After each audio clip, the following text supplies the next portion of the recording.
2024. Bonjour Patricia. Bonjour Anne. Bonjour à tous. Bonjour à tous.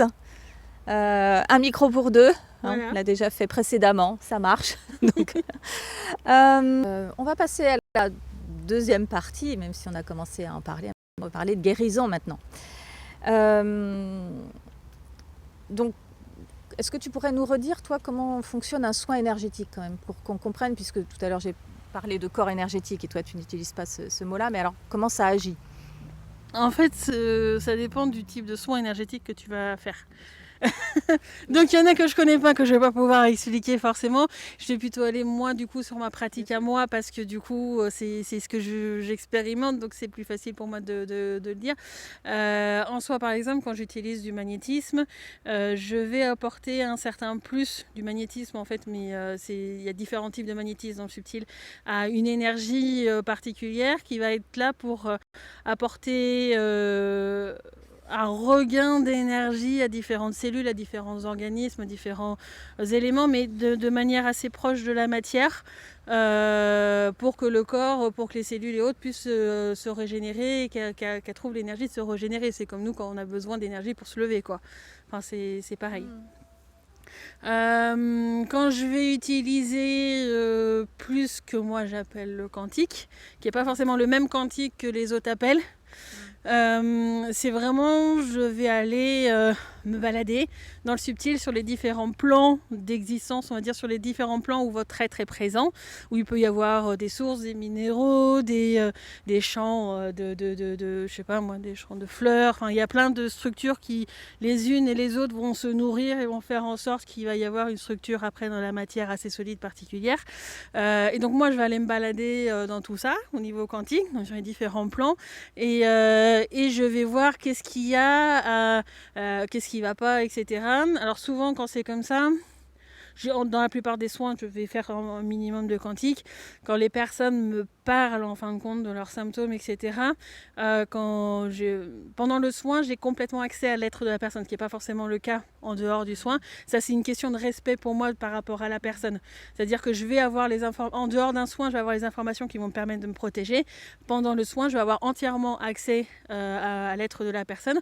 Toujours dans mon cas, avec vérification de tout ce que je peux faire ou de ceux qui interviennent avec moi. Parce que des fois je peux avoir des présences qui sont plus adaptées, ou des outils à moi, ou des parties de mon être, tu vois, donc on peut se dire est-ce que c'est vraiment complètement Patricia ou pas. Enfin, à ce moment-là ils utilisent mes énergies, donc ça reste moi quand même, mais voilà. C'est toujours vérifié par la justice licite pour moi. Ça, c'est quelque chose qui est extrêmement important, parce que je veux que tout soit fait dans le respect de la personne en face et mon respect à moi aussi. Mais donc du coup, je vais aller me balader donc en quantique sur ces différents plans pour apporter la solution, dépolluer, réparer des minéraux, les remplacer. Si c'est une source qui est polluée, dépolluer la source. Enfin, c'est très varié en fin de compte dans le subtil. Et ça peut aller jusqu'à du chamanisme, où là du coup, je vais utiliser des sons. Et le chamanisme, c'est vraiment pour équilibrer l'ensemble de l'être. Et ça peut être aussi, par exemple, s'il y a des minéraux qui sont désactivés, pour les réactiver. Mais voilà, ça va aller avec le son. Donc souvent, il y a un petit peu de tout. Alors aujourd'hui, je vais à ces niveaux qui vont encore au-dessus, parce que selon le niveau où je suis, j'ai besoin de bouger les mains ou pas. Des fois, ça va être juste le regard. Des fois, j'ai besoin de fermer les yeux parce que c'est sur des plans beaucoup plus élevés. Des fois, pas quand c'est plus proche de la matière. Et des fois, on pourrait presque me voir limite endormie tellement c'est haut. J'ai vraiment besoin d'avoir une respiration qui est très très calme, ne pas bouger le corps dans la matière et agir sur des plans très très hauts. En fait, ça va vraiment, moi, donc du coup, dans mon soin énergétique, ma façon de faire et ce que je vais impacter va dépendre donc du coup de là où je vais aller et de quelle manière, de quelle capacité je vais utiliser. Donc c'est assez complexe à expliquer. Puis on comprend bien que ça dépend aussi de la gravité, du niveau sur lequel il faut que tu interviennes. C'est sûrement pas la même chose de traiter un mal de gorge que de traiter... Un mal de gorge peut être très complexe. Parce que tu as énormément de chakras au niveau de la gorge. Ça peut être par rapport à la digestion, ça peut être par rapport là où passe la respiration, ça peut être les cordes vocales, ça peut être... moi, je sais que personnellement, des fois, il y en a qui veulent me générer des blocages et même la nourriture a du mal à passer dans ma gorge et elle est bloquée avant même d'atteindre mon estomac, quoi. Enfin, dans le subtil, je vois comme des cailloux. Tu vois, donc au niveau de la gorge, toutes les parties du corps sont extrêmement complexes et je ne me dirais pas qu'il y a quelque chose qui soit plus simple qu'une autre. Peut-être et encore couper le feu, parce que bon, je coupe le feu bien sûr, mais moi quand je coupe le feu, je vais aussi faire un soin derrière pour une régénération plus rapide. Moi j'ai vu quelqu'un qui s'était brûlé, la cloque commençait à se former et quand j'ai fini de couper le feu, la cloque était plus là, quoi. Donc, mais parce que je vais agir sur énormément de plans différents, etc. Et non, je dirais pas qu'il y a forcément quelque chose qui est plus simple parce que souvent quand on commence à avoir un mot quelque part, il y en a qui en profitent pour essayer de rajouter des choses aussi. Donc il y a toujours une vérification, est-ce qu'il n'y a pas des portails qui ont voulu être mis ou des choses en parallèle.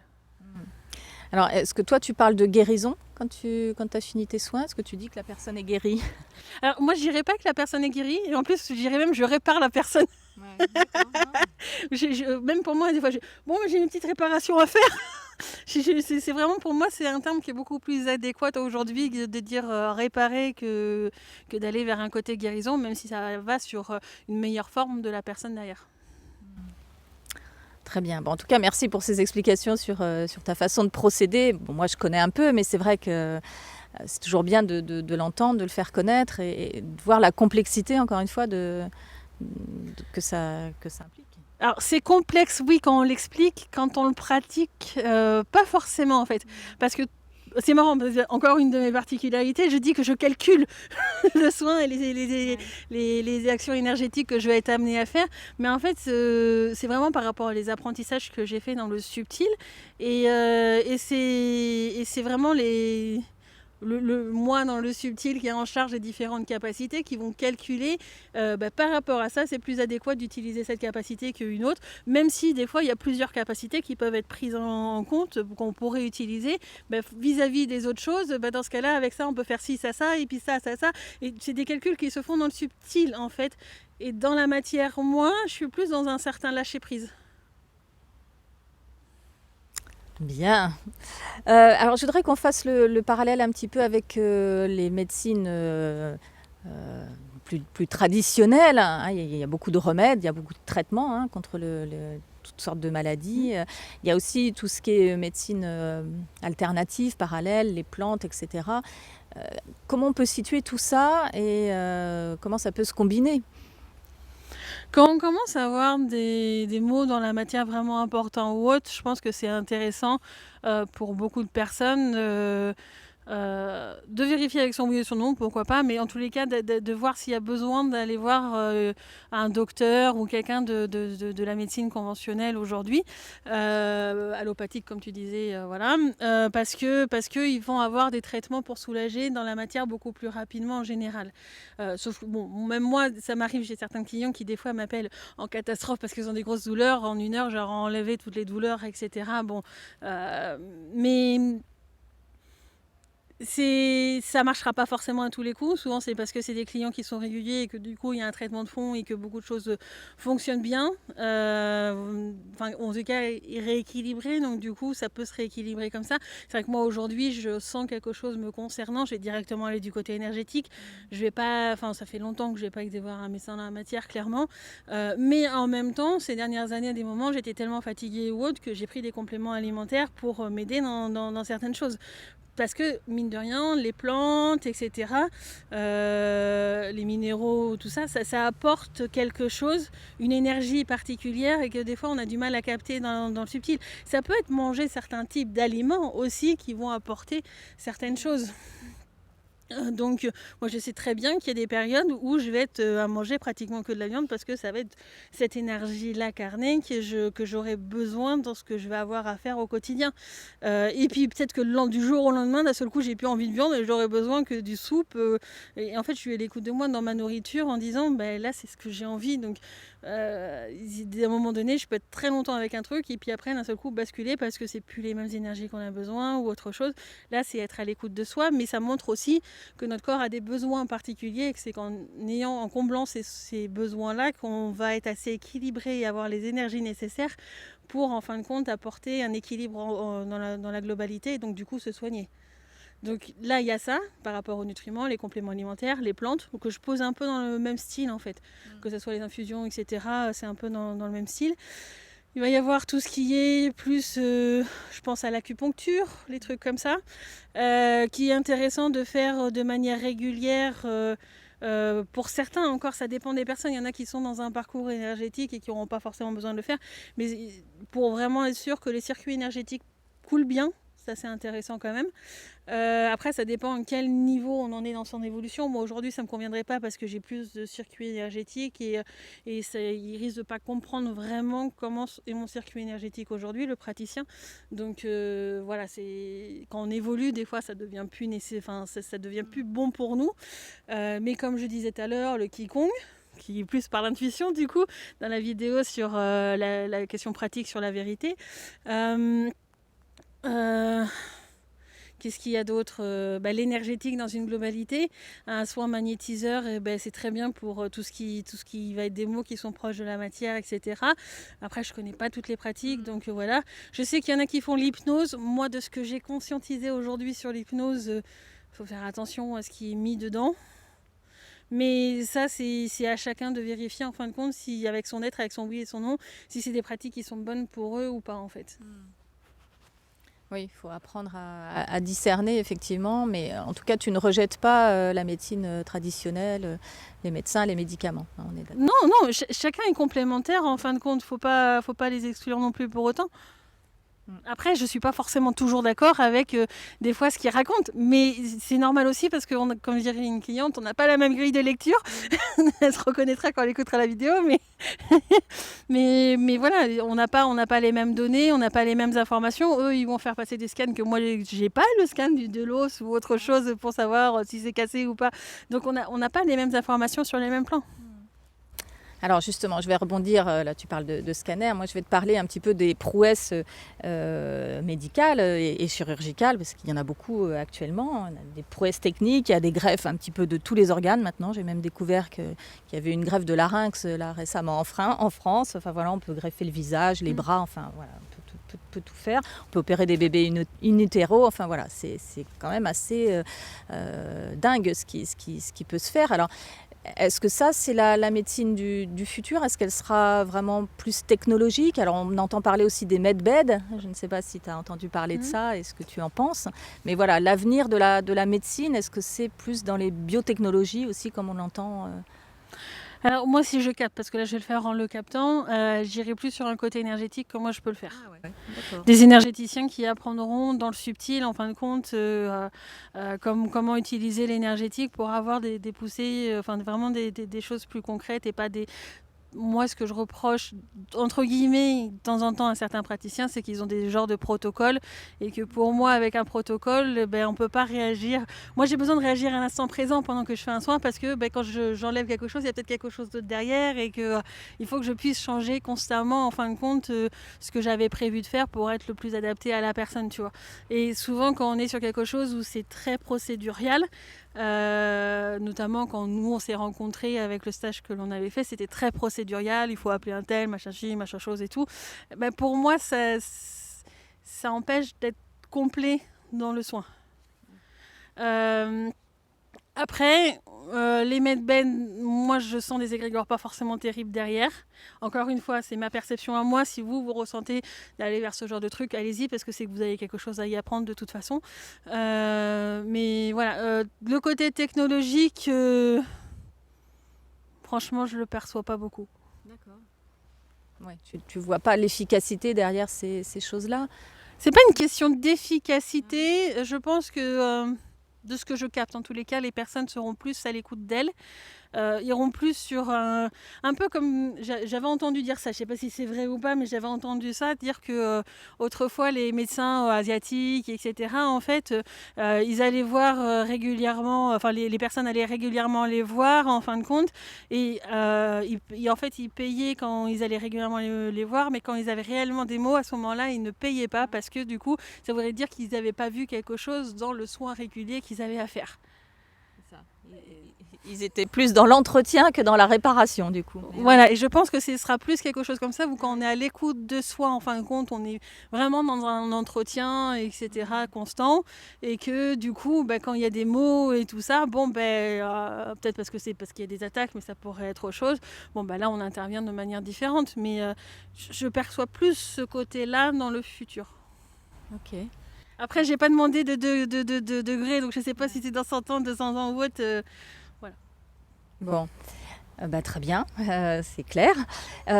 Justement, pour rester sur cette idée-là, moi j'avais une question autour de la prévention. Comment on peut faire pour rester en bonne santé, en bonne condition physique, être toujours au top, à notre 100%, voire plus, si c'est possible. Est-ce qu'il y a des choses qu'on peut faire autre que être à l'écoute de soi-même? Ça, j'ai bien compris. Mais dans la plupart des cas, parce que je vais rester sur une globalité, c'est vrai que faire fonctionner son corps, marcher ou avoir un petit côté cardio ou autre, ça permet. C'est un peu comme tout matériel qu'on pourra avoir dans la matière. Si on le fait jamais fonctionner, il finit par se gripper, tu vois. Donc forcément, il faut aussi bouger un petit peu. Après, avoir une nourriture équilibrée, pour moi, j'ai pas la même chose que, comme je disais tout à l'heure, c'est vraiment être à l'écoute de soi et savoir quel ingrédient on a envie de manger à ce moment-là, parce que notre corps en a besoin. Du coup, c'est éviter tous les côtés un peu trop, justement, structure procéduriale, etc. Mais en fait, pour moi, la base de tout, c'est s'écouter, en fait. Donc, c'est compliqué de dire autre chose. Bon, en tout cas, c'est possible de ne pas être malade. Moi, je suis pas vraiment malade, tu me connais. Moi, des fois, je vais avoir des mots ou autres, mais je vais les traiter dans le subtil et au bout d'une journée ou deux, c'est complètement parti, etc. J'ai pas un côté malade où j'ai besoin d'aller chez le médecin ou autre chose. Ok. Donc, le mieux, ce serait de ne pas être malade, mais est-ce qu'on peut guérir de tout quand on est malade? Est-ce que tout peut se soigner, se guérir, selon toi? Bonne question. Pas forcément. Mais encore pas, c'est toujours la même histoire, ça dépend des capacités que l'on a, de notre chemin de vie aussi. Ça peut être notre chemin de vie aussi d'expérimenter un long parcours de maladie. Et donc dans ce cas-là, même être à l'écoute de soi ne va pas complètement nous protéger de la maladie, parce que c'est quelque chose qu'on est supposé vivre. Donc... Alors oui, ça faisait partie de ma conclusion, hein, justement. Je voulais qu'on aille là-dessus aussi. On entend quand même souvent dire que la maladie, comme toutes les épreuves de la vie, ça peut nous apporter une compréhension, et puis ça peut faire partie de notre chemin. C'est ce que tu dis aussi. Oui, tout à fait. Après, forcément, dans ce cas-là, on expérimente la maladie. Ça peut être parce qu'on a à apprendre aussi à se guérir pour pouvoir guérir les autres plus tard. Hein. Ça peut être ça aussi, le parcours de devoir expérimenter la maladie. Donc, en fait, il y a tellement de choses derrière un type de parcours comme ça que c'est compliqué d'aller sur un seul truc. Mais... est-ce qu'on a forcément un décès? Il y a trop de cas possibles, en fait, pour dire quelque chose là-dessus. On pourrait très bien, oui, devoir expérimenter le décès par rapport à la maladie. Je vois pas tellement d'ailleurs ce cas de figure-là dans l'avenir, mais à l'heure actuelle, en tous les cas, ça en fait partie. Est-ce que ça apporte quelque chose? Forcément, parce que pour quelqu'un il y en a qui vont voir que le côté négatif, et là ça va pas forcément apporter quelque chose, mais il y a quand même un côté de se dépasser soi, en fait, dans ce genre de parcours en général, et de voir le côté positif des choses derrière, malgré tout ce qu'il peut y avoir sur notre chemin. Très bien. Une dernière question, parce que je crois que là, la vidéo est très longue et peut-être il en sortira plusieurs. Il y a des guérisons qu'on dit miraculeuses, c'est-à-dire des gens qui étaient très très malades, voire mourants, des gens en phase terminale de cancer, et et qui guérissent, quoi, qui sont plus qu'en rémission, ils sont guéris, quoi. Alors qu'ils n'ont pas eu suivi de traitement. Est-ce que toi, ça te parle, ça? Alors, je me doute que tu ne vas pas utiliser le mot miracle, mais est-ce que le corps, déjà, a des capacités d'auto-guérison? Oui, alors le corps a des idées, enfin des choses comme ça d'auto-guérison. Alors moi, de ce que j'ai conscientisé derrière, ces cas dits miraculeux, c'est pas souvent très très joli, souvent dans le subtil. Moi, de ce que j'ai pu voir en tous les cas, peut-être qu'il y en a d'autres, hein, mais de ce que j'ai eu à conscientiser, il y avait des contrats derrière qui étaient passés pour dire bon, ben, on passe ce truc-là, enfin, on fait en sorte que dans la matière, il paraît guéri, etc. Mais en contrepartie, dans le subtil, tu nous dois ci, ça, ça, ça, ça, et c'est pas forcément très très joli. Moi, de ce que j'ai vu, après, je n'ai pas vu tous les cas, des trucs miraculeux et tout, donc je peux pas le dire dans 100% des cas. Après, pour moi, il faut toujours faire attention dans ce genre de choses. Après, si on fait un soin vraiment licite, souvent pour des choses comme ça, moi, ça me demanderait plusieurs soins parce que il y a vraiment une histoire que l'organisme doit entièrement se régénérer, mais sur plein de plans différents. Et que y a un ordre des choses, il y a des choses qui demandent un certain temps de restructuration avant qu'on puisse faire d'autres choses, etc. Donc pour moi, quand on veut faire les choses bien, ça demande un certain temps. Je dis pas que c'est impossible, mais je dis que ça demande un certain temps. Ok. Et est-ce que selon toi, pour guérir, ou en tout cas accélérer sa guérison, ça demande certaines capacités personnelles, par exemple un état d'esprit positif ou des choses comme ça? Oui, certainement, mais... Ça influence forcément. Ouais, ok. Et... ok, d'accord. Bon, bah, je crois que j'ai fait le tour en tout cas de mes questions, hein. Je ne dis pas qu'on a fait le tour de la question. Alors, on n'a peut-être pas beaucoup parlé de ce qui se passe dans le subtil quand même, en termes de... En fait, c'est très similaire. En fait, dans le subtil, à un moment donné, il y en a qui vont être des endroits qui vont se blesser, comme nous, on pourrait se blesser dans la matière. Ils vont avoir des soins par rapport à ça. Il pourrait avoir des empoisonnements. Il pourrait y avoir des maladies parce que pareil, ils n'ont pas conscientisé quelque chose, ou parce qu'ils n'ont pas passé assez de temps dans un état, une sorte de méditation qui font qu'ils ont perdu de la stabilité et que ça génère des choses derrière. Mais en fin de compte, c'est très similaire à ce que l'on vit dans la matière. Oui. Mais tu as dit en début de vidéo, tu as parlé de centre de soins. Il y a des médecins, il y a des personnes spécialisées dans le soin? Alors, il y a des personnes spécialisées dans le soin, mais ça veut dire qu'ils ont des apprentissages de soins dans le subtil, comme moi je peux en avoir en fait. Et en soi, moi ça m'est arrivé de faire des soins à des êtres dans le subtil, oui. Donc c'est juste que du coup il faut accéder au plan auquel ils sont, mais c'est des êtres multidimensionnels comme nous, et donc du coup voilà quoi. Très bien, bon. Une petite phrase de conclusion pour les personnes qui nous suivent. Restez positifs, soyez à l'écoute de vous, restez en bonne santé. Oui, c'est sûr, ouais. Restez à l'écoute de soi. C'est la meilleure des choses en fait, c'est d'être. C'est comme, enfin moi c'est comme ça que j'ai appris au final, et je pense que c'est comme ça que beaucoup apprennent sans s'en rendre compte. Ok, et revoyez la vidéo sur les attaques énergétiques. Je la mettrai en description de la vidéo. Merci beaucoup. Bon, c'était encore un sujet passionnant. N'hésitez pas à nous faire part de vos remarques et des questions par rapport à ça. Il y en a sûrement. Merci Patricia. Merci à toi Anne, merci à vous. Au revoir. Au revoir.